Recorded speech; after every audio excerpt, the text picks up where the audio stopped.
नमस्कार दोस्तों, स्वागत है आपका फ्यूजन जोन एन के। समझने वाले हैं। हमारे स्रोत ने इन आंदोलनों को याद रखने के लिए एक मुख्य फ्रेमवर्क, एक ट्रिक दी है, जो है ब्रह्मा आर्य प्रार्थना राम की थियोसॉफिकल कहानी। ये लाइन अपने आप में एक पूरा रोड मैप है। बिल्कुल। मतलब अगर इस रोड मैप को समझ लिया जाए तो ये आंदोलन सिर्फ एग्जाम के सवालों जैसे नहीं लगेंगे। राइट। ये उस टूल किट की तरह दिखेंगे जिससे आधुनिक भारत का निर्माण हुआ। इन सभी का एक साझा लक्ष्य था, सदियों पुरानी कुप्रथाओं को तोड़ना और शिक्षा के जरिए समाज को नया आकार देना। तो चलिए इस रोड मैप के पहले स्टॉप पर चलते हैं। हमारी कहानी शुरू होती है ब्रह्मा यानी ब्रह्म समाज से। साल था 1828 और जगह थी कलकत्ता। राजा राम मोहन रॉय, जिन्हें हमारे स्रोत की कहानी में पिताजी कहा गया है, उन्होंने इसकी नींव रखी। उनका एजेंडा बिल्कुल स्पष्ट था कि मूर्ति पूजा का विरोध, सती प्रथा पर रोक, बाल विवाह का अंत और एकेश्वरवाद यानी एक ईश्वर की पूजा पर जोर। यहाँ 1828 की तारीख बहुत महत्वपूर्ण है। इसे भारतीय समाज में आधुनिक सुधारों के स्टार्टिंग पॉइंट के रूप में देखा जा सकता है। अच्छा। कलकत्ता उस समय ब्रिटिश भारत की राजधानी था। वहाँ का एक पढ़ा लिखा वर्ग पश्चिमी विचारों और अपनी भारतीय परंपराओं के बीच एक संतुलन खोजने की कोशिश कर रहा था। तो क्या वो सिर्फ पश्चिमी विचारों की नकल कर रहे थे? नहीं, राजा राममोहन राय सिर्फ नकल नहीं कर रहे थे। वो उपनिषदों का हवाला देकर ये साबित कर रहे थे कि सती प्रथा जैसी कुरीतियां हमारे मूल धर्म का हिस्सा है ही नहीं। अगर मैं इसे आज की भाषा में कहूं तो राजा राम मोहन राय मुझे किसी बड़े सिस्टम के टॉप डाउन सॉफ्टवेयर अपडेट की तरह लगते हैं। हाँ, बिल्कुल सही एनालॉजी है। यस। जैसे किसी कंपनी का फाउंडर सबसे पहले पुराने और क्रैश हो रहे सिस्टम को चुनौती देता है। लेकिन मुझे एक बात खटकती है। अगर उन्होंने 1828 में ही सती प्रथा और मूर्ति पूजा के खिलाफ इतनी बड़ी बात कह दी थी, तो क्या समाज ने इसे आसानी से स्वीकार कर लिया होगा? बिल्कुल नहीं। समाज में भारी घर्षण पैदा हुआ था। धर्म के ठेकेदारों ने उनका कड़ा विरोध किया। जाहिर सी बात है। क्या होगा? एग्जैक्टली। लेकिन ब्रह्म समाज की सबसे बड़ी उपलब्धि यह थी कि इसने सवाल पूछने की एक परंपरा शुरू कर दी। इसने आने वाले दशकों के लिए एक वैचारिक दरवाजा खोल दिया। और वो वैचारिक दरवाजा कलकत्ता से होते हुए बॉम्बे तक पहुंच गया। क्योंकि हमारी ट्रिक ब्रह्मा आर्य प्रार्थना में अब जो अगले दो नाम हैं वो बॉम्बे प्रेसिडेंसी से आते हैं। बॉम्बे का दौर। पहले बात करते हैं प्रार्थना की। स्रोत में एक किरदार है प्रार्थना वाली बुआ। 1867 में बॉम्बे में डॉक्टर आत्माराम पांडुरंग और महादेव गोविंद रानाडे ने प्रार्थना समाज की स्थापना की। इनका मुख्य उद्देश्य था प्रार्थना, विधवा विवाह का समर्थन, जाति पाति मिटाना और महिलाओं को शिक्षा देना। यहाँ कलकत्ता और बॉम्बे के मिजाज का अंतर समझना बहुत जरूरी है। बॉम्बे एक व्यापारिक और व्यावहारिक शहर था। अच्छा, तो उनका तरीका अलग था। हाँ, इसीलिए प्रार्थना समाज का तरीका ब्रह्म समाज की तरह बहुत ज्यादा दार्शनिक या टकराव वाला नहीं था। वो समाज के भीतर रहकर बहुत ही शांति और व्यावहारिकता के साथ काम कर रहे थे। मतलब वो धर्म ग्रंथों पर बहस करने के बजाय। बिल्कुल, वो इस बात पर ज्यादा ध्यान दे रहे थे कि एक विधवा की दोबारा शादी कैसे करवाई जाए या लड़कियों के लिए स्कूल कैसे खोले जाएं। लेकिन इसी बॉम्बे शहर में प्रार्थना समाज के शांतिपूर्ण रवैये के कुछ ही साल बाद एक वैचारिक विस्फोट होता है। साल आता है 1875 और स्वामी दयानंद सरस्वती आर्य समाज की स्थापना करते हैं। हाँ, कहानी के आर्य जी। राइट। और इनका रुख प्रार्थना समाज से एकदम अलग, बहुत आक्रामक था। उनका नारा था वेदों की तरफ लौटो। उनका एजेंडा था मूर्ति पूजा छोड़ना, गोरक्षा करना और शिक्षा का प्रसार। अब यहाँ एक बहुत बड़ा विरोधाभास है। कैसा विरोधाभास? रुकिए, अगर आर्य समाज भी समाज सुधार कर रहा था तो उन्हें पीछे यानी वेदों की तरफ जाने की क्या जरूरत थी? आगे बढ़ने के लिए पीछे क्यों मुड़ना? इसे विरोधाभास की जगह एक अलग रणनीतिक दृष्टिकोण की तरह देखना चाहिए। इतिहास में इसे सुधार बनाम पुनरुत्थान की बहस कहा जाता है। Reform versus revival. एग्जैक्टली। प्रार्थना समाज आगे की तरफ देख रहा था, वो सुधार कर रहा था, लेकिन आर्य समाज पुनरुत्थानवादी था। स्वामी दयानंद सरस्वती इस बात को समझ रहे थे कि अंग्रेजी हुकूमत और पश्चिमी शिक्षा के कारण भारतीयों के मन में एक गहरी हीन भावना घर कर गई है। लोगों को लगने लगा था कि उनका धर्म और संस्कृति ही पिछड़ेपन का कारण है। हाँ, तो वो दरअसल उस हीन भावना का इलाज कर रहे थे। ठीक कहा। दयानंद सरस्वती ने कहा कि हमारी बीमारी का कारण हमारा मूल धर्म नहीं है, बल्कि समय के साथ उसमें आई मिलावट है। इसलिए वेदों की ओर लौटो का मतलब इतिहास में पीछे जाना नहीं था, बल्कि उस शुद्ध वैदिक काल के आत्मविश्वास को वापस लाना था, जहां महिलाओं को समान अधिकार थे और जन्म के आधार पर कोई जाति व्यवस्था नहीं थी। ये बहुत ही दिलचस्प नजरिया है। बिल्कुल। और प्रतियोगी परीक्षाओं की तैयारी कर रहे छात्रों को यह क्रोनोलॉजी और विचारधारा का अंतर स्पष्ट रूप से याद रखना चाहिए। 1867 में शांत सुधारवादी प्रार्थना समाज और 1875 में आक्रामक पुनरुत्थानवादी आर्य समाज। ये टाइमलाइन बहुत साफ होती जा रही है। 1828 में ब्रह्मा, 1867 में प्रार्थना और 1875 में आर्य। अब हमारी ट्रिक के अगले हिस्से पर आते हैं, जो है राम की थियोसॉफिकल कहानी। और यहाँ बात भारत की सीमाओं से बाहर वैश्विक स्तर पर पहुंच जाती है। राइट।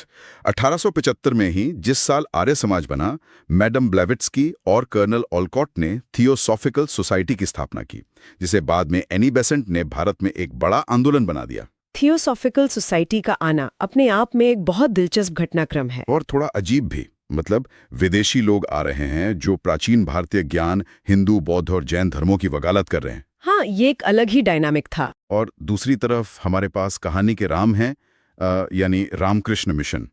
1897 में बेलूर में स्वामी विवेकानंद द्वारा स्थापित एक विशुद्ध भारतीय सन्यासी, जो शिकागो जाकर उसी भारतीय ज्ञान का परचम पूरी दुनिया के सामने लहराता है। अगर ध्यान से देखा जाए तो थियोसॉफिकल सोसाइटी और रामकृष्ण मिशन दोनों एक ही सिक्के के दो पहलू थे। वो कैसे? एक तरफ पश्चिमी विचारक भारतीय दर्शन की गहराई से प्रभावित होकर उसे दुनिया को बता रहे थे, और दूसरी तरफ एक भारतीय सन्यासी उसी दर्शन को आधुनिक तर्कवाद की कसौटी पर कसकर दुनिया के सामने रख रहा था। वाओ, ये एक तरह का सॉफ्ट पावर एक्सचेंज था। हाँ, 19वीं सदी के अंत में इन दोनों ने मिलकर भारतीयों के उस मनोवैज्ञानिक घाव को भरा जो उपनिवेशवाद ने दिया था। लेकिन रामकृष्ण मिशन के बारे में जो चीज़ मुझे सबसे ज़्यादा प्रभावित करती है, वो सिर्फ उनके दार्शनिक भाषण नहीं है। स्वामी विवेकानंद का वो नारा याद आता है, सेवा ही धर्म है। इसका जमीन पर क्या असर हुआ? इसका असर बेहद क्रांतिकारी था। सदियों से हिंदू धर्म में मोक्ष की तलाश का मतलब था जंगलों में जाना, तपस्या करना या सिर्फ मंदिरों तक सीमित रहना। विवेकानंद ने उस मोक्ष को जंगलों से निकालकर सड़कों, अस्पतालों और स्कूलों में लाकर खड़ा कर दिया। उन्होंने कहा कि अगर आसपास कोई भूखा है तो उसे धर्मोपदेश मत दो, उसे खाना दो। राइट। दरिद्र नारायण की सेवा ही असली ईश्वर की पूजा है। बिल्कुल। उन्होंने अध्यात्म को एक्शन में बदल दिया। और जब एक्शन या जमीन पर उतरने की बात आती है तो हमारी इस डीप डाइव का अगला और बहुत ही महत्वपूर्ण सेगमेंट शुरू होता है। हमने जिस ट्रिक की बात की, ब्रह्मा, आर्य, प्रार्थना, राम, थियोसॉफिकल, ये याद रखने के लिए बेहतरीन है। लेकिन अगर ईमानदारी से देखा जाए तो ये पांचों आंदोलन काफी हद तक उच्च स्तरीय दार्शनिक बहसें कर रहे थे। वेदों की बात, उपनिषदों की बात। पर उन लोगों का क्या जो समाज के सबसे निचले पायदान पर थे, जिनके लिए दर्शन नहीं बल्कि रोजमर्रा की जिंदगी और आत्मसम्मान का संघर्ष ज्यादा बड़ा था। एग्जैक्टली। यही वो बिंदु है जहां इतिहास का एक्स-रे सबसे ज्यादा जटिल होता है और परीक्षाओं के दृष्टिकोण से सबसे ज्यादा सवाल भी यहीं से आते हैं। अच्छा। क्योंकि उच्च वर्ग के उस सॉफ्टवेयर अपडेट के समानांतर समाज के हाशिए पर एक ओपन सोर्स जेल ब्रेक चल रहा था। ये जेल ब्रेक वाली बात मुझे बहुत सटीक लग रही है। चलिए इसके कुछ उदाहरण देखते हैं। स्रोत हमें बताता है 1820 के दशक के कलकत्ता के यंग बंगाल मूवमेंट के बारे में। हाँ, हेनरी विवियन डिरोजियो के नेतृत्व में। युवाओं का एक ऐसा समूह जो बेतहाशा तर्कवादी था और हर तरह के अंधविश्वास का घोर विरोधी था। वो सिर्फ सुधार नहीं चाहते थे, वो सिस्टम को जड़ से उखाड़ना चाहते थे। यंग बंगाल मूवमेंट बहुत उग्र था, लेकिन उनका दायरा काफी सीमित था। अगर वास्तविक जमीनी बदलाव की बात करें तो हमें 1873 में महाराष्ट्र जाना होगा, जहां ज्योतिराव फुले ने सत्यशोधक समाज की स्थापना की थी। और फूले किसी उपनिषद या वेदों का हवाला देकर बहस नहीं कर रहे थे। वो सीधे तौर पर शूद्रों, अतिशूद्रों और महिलाओं के बुनियादी अधिकारों की बात कर रहे थे। बिल्कुल, उनका तर्क बहुत सीधा था। उन्होंने कहा कि जो जाति व्यवस्था हमें इंसान नहीं मानती, हम उस व्यवस्था और उसके ग्रंथों को ही नकारते हैं। राइट। सत्यशोधक समाज कोई दार्शनिक क्लब नहीं था। ये सदियों से चले आ रहे ब्राह्मणवादी वर्चस्व के खिलाफ एक सीधी राजनीतिक और सामाजिक चुनौती थी। और सिर्फ हिंदू समाज ही नहीं, इस वैचारिक मंथन से मुस्लिम समाज भी अछूता नहीं था। स्रोत में मुस्लिम सुधार आंदोलनों का जो जिक्र है, वो ये समझने के लिए बहुत जरूरी है कि एक ही संकट के कितने अलग अलग जवाब हो सकते हैं। 1857 के क्रांति के बाद जब मुगलों की सत्ता पूरी तरह छिन गई तो मुस्लिम समाज गहरे संकट में था। उस समय दो बिल्कुल विपरीत धाराएं सामने आईं। बिना किसी राजनीतिक पक्षपात के अगर हम स्रोत को देखें तो एक तरफ अलीगढ़ आंदोलन था और दूसरी तरफ देवबंद आंदोलन। इन दोनों के काम करने का तरीका और नजरिया एक दूसरे से बिल्कुल अलग था। जी हाँ, सर सैयद अहमद खान ने अलीगढ़ आंदोलन शुरू किया। उनका मानना था कि अगर मुस्लिम समाज को इस नई दुनिया में टिकना है तो उन्हें ब्रिटिश हुकूमत के साथ तालमेल बिठाना होगा और आधुनिक अंग्रेजी शिक्षा विज्ञान अपनाना होगा। वो समाज को नए सांचे में ढालने की कोशिश कर रहे थे।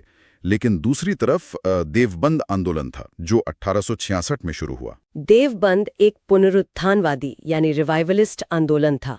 उनके संस्थापकों को लगता था कि अंग्रेजी हुकूमत और पश्चिमी शिक्षा उनकी इस्लामी पहचान और संस्कृति को नष्ट कर देगी। अच्छा, तो उनका फोकस अलग था। हाँ, इसलिए उन्होंने पारंपरिक इस्लामी शिक्षा पर जोर दिया और ब्रिटिश प्रभाव का कड़ा विरोध किया। तो एक ही समाज में सर सैयद अहमद खान कह रहे थे कि अंग्रेजी सीखो और आगे बढ़ो, जबकि देवबंद कह रहा था अपनी जड़ों को बचाओ वरना पहचान खो दोगे। ये कोई सही या गलत की बात नहीं है, ये बस ये दिखाता है कि अस्तित्व बचाने के लिए अलग अलग लोगों ने अलग अलग तरीके चुने। सटीक विश्लेषण है। और अगर हम उत्तर भारत और महाराष्ट्र से निकलकर दक्षिण भारत की तरफ जाएं, तो वहां का जेल ब्रेक और भी ज्यादा बुनियादी था। स्रोत दक्षिण भारत के दो बहुत ही अहम आंदोलनों का जिक्र करता है। पहला है केरल का SNDP योगम, जिसे श्री नारायण गुरु ने शुरू किया। हाँ। उनका मुख्य संघर्ष एझावा समुदाय और अन्य दलित वर्गों के उत्थान और उनके मंदिरों में प्रवेश को लेकर था। यहाँ समझना जरूरी है कि मंदिर प्रवेश सिर्फ पूजा करने का अधिकार नहीं था। उस दौर में मंदिर समाज की अर्थव्यवस्था, शिक्षा और सत्ता के केंद्र होते थे। ये मतलब वो एक पावर सेंटर थे। बिल्कुल। मंदिर की सड़कों पर चलने का अधिकार मांगना दरअसल सार्वजनिक स्थानों पर बराबरी का दर्जा मांगने की लड़ाई थी। नारायण गुरु का संदेश था एक जाति, एक धर्म, एक ईश्वर। और इसके कुछ दशकों बाद दक्षिण भारत में ही एक और तूफान आया, सेल्फ रिस्पेक्ट मूवमेंट यानी आत्मसम्मान आंदोलन, जिसे पेरियार ईवी रामास्वामी ने शुरू किया। हाँ, पेरियार का आंदोलन बहुत प्रखर था। इन्होंने तो ब्राह्मणवाद, धर्म और ईश्वर की पूरी अवधारणा पर ही सीधा और आक्रामक हमला बोल दिया। उनका फोकस सिर्फ सामाजिक बराबरी नहीं बल्कि भाषाई और सांस्कृतिक पहचान को स्थापित करना था। जो छात्र सुन रहे हैं उनके लिए ये समझना बहुत जरूरी है कि इतिहास कोई सीधी रेखा में नहीं चलता। राइट। एक तरफ राजा राम मोहन रॉय और स्वामी विवेकानंद जैसी वैश्विक और दार्शनिक आवाजें थीं और उसी समय फूले, नारायण गुरु और पेरियार जैसे नेता जमीन पर सामाजिक ढांचे को तोड़कर फिर से बना रहे थे। परीक्षाओं के लिए ये सभी नाम उनके क्षेत्र जैसे नारायण गुरु केरल से, फूले महाराष्ट्र से और उनके विशिष्ट लक्ष्य याद रखने होंगे। तो चलिए आज की इस लंबी और गहरी डाइव को हम समेटते हैं। स्त्रोत्री ने जो याद रखने की तकनीक दी है उसका हम टाइमलाइन के साथ एक फाइनल रिवीजन कर लेते हैं। सबसे पहले 1828 में कलकत्ता में ब्रह्म समाज, फिर कुछ दशकों के अंतराल के बाद 1867 में बॉम्बे में शांत और व्यवहारिक प्रार्थना समाज। इसके ठीक बाद एक अहम साल आता है 1875, जब दो बड़ी संस्थाएं बनी, बॉम्बे में आक्रामक आर्य समाज और वैश्विक स्तर पर थियोसोफिकल सोसाइटी। और इस सदी का अंत होता है 1897 में